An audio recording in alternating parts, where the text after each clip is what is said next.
Assalamualaikum warahmatullahi wabarakatuh. Selamat sore rekan-rekan pembelajar yang luar biasa. Bagaimana kabar Anda semua? Saya harap energi yang kita miliki hari ini sama terangnya dengan masa depan yang kita impikan. Mari kita jujur sejenak. Angkat tangan Anda jika pernah merasakan sensasi ini. Lutut gemetar, telapak tangan basah, dan tiba-tiba semua materi yang sudah dihafal lenyap begitu diminta berbicara di depan umum. Saya tahu, sensasi itu universal.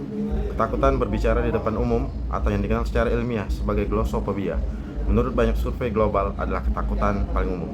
Bahkan mengalahkan ketakutan akan ketinggian. Ini bukan tanda kelemahan, melainkan tanda bahwa Anda peduli terhadap apa yang Anda sampaikan. Namun, inilah kabar baik yang harus kita pegang teguh. Berbicara di depan umum bukanlah bakat bawaan, melainkan keterampilan fundamental yang dapat diasah, dilatih, dan dikuasai oleh siapapun, termasuk kita yang ada di ruangan ini. Hari ini saya ingin mengajak Anda memahami bahwa public speaking adalah kunci ganda. Ia tidak hanya membuka pintu peluang karir, tapi yang jauh lebih penting ia adalah alat paling ampuh untuk membangun, memperkuat, dan memproklamasikan kepercayaan diri Anda. Public speaking, mata uang di era modern. Rekan-rekan, kita hidup di era globalisasi dan digital. Di pasar yang kejam dan kompetitif ini, gagasan brilian tidak berarti apa-apa jika tidak dapat dikomunikasikan secara efektif. Sebuah penelitian dari berbagai lembaga karir secara konsisten menunjukkan bahwa komunikasi efektif dan kepercayaan diri lisan adalah dua keterampilan yang paling dicari oleh perusahaan, seringkali mengungguli keahlian teknis. Mengapa? Dunia kerja tidak hanya membutuhkan orang yang pandai bekerja dalam diam, tetapi juga orang yang mampu menjual ide, memimpin diskusi, dan meyakinkan pemangku kepentingan. Bayangkan bahwa proposal ide yang sama bagusnya, proposal yang disampaikan dengan percaya diri, logis, dan penuh antusiasme, pasti akan mengalahkan proposal yang disampaikan dengan keraguan dan terbata-bata. Public speaking menjadikan Anda mudah dipercaya, mudah diingat, dan yang terpenting, mudah dipromosikan. Ia adalah faktor penentu kesuksesan yang memisahkan eksekutor yang baik dari seorang pemimpin yang hebat.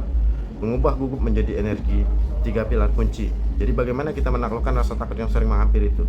Mari kita buat rasa gugup itu menjadi energi positif. Pilar pertama, persiapan adalah raja. Rasa gugup paling pernah muncul dari ketidaksiapan. Ketika Anda benar-benar menguasai materi, percaya diri Anda akan tumbuh secara organik. Jangan hanya hafal, tapi pahami. Persiapan yang matang adalah 90% dari kemenangan. Pilar kedua, manajemen napas dan pikiran.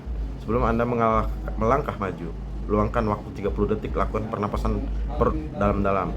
Tarik napas perlahan melalui hidung. Hitung 4 detik, tahan. Hitung 4 detik, dan hembuskan perlahan. Hitung 8 detik. Teknik relaksasi sederhana ini menenangkan detak jantung yang berpacu, mengaktifkan mode tenang, dan mengalihkan fokus dari aku gugup menjadi aku siap. Pilar ketiga, fokus pada dampak, bukan penilaian. Salah satu penyebab utama glossophobia adalah ketakutan akan penilaian.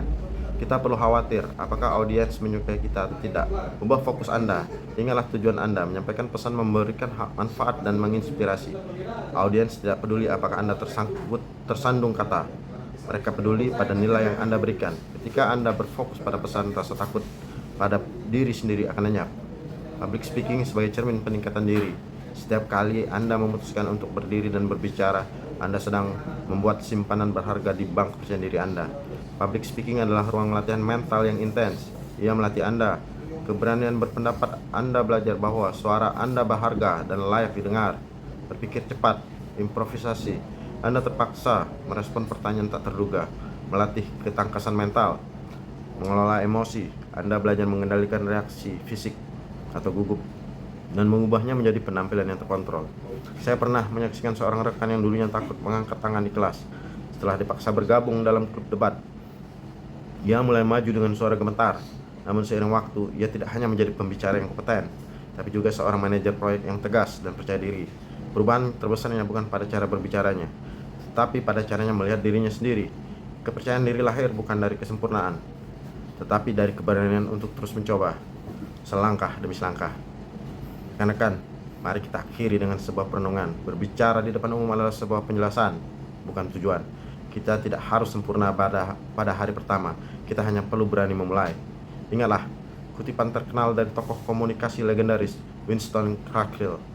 Keberanian adalah apa yang dibutuhkan untuk berdiri dan berbicara, dan untuk duduk dan mendengarkan. Pesan di balik jelas, Jangan biarkan versi pidato yang Anda harapkan yang sempurna menghalangi versi pidato yang benar-benar bisa Anda berikan yang berani. Mulai dari sekarang, jadikan setiap kesempatan berbicara sekecil apapun itu, dari diskusi kelompok hingga presentasi besar, sebagai batu loncatan. Jangan tunggu sampai sempurna untuk berbicara. Bicaralah untuk menjadi sempurna. Terima kasih atas perhatiannya.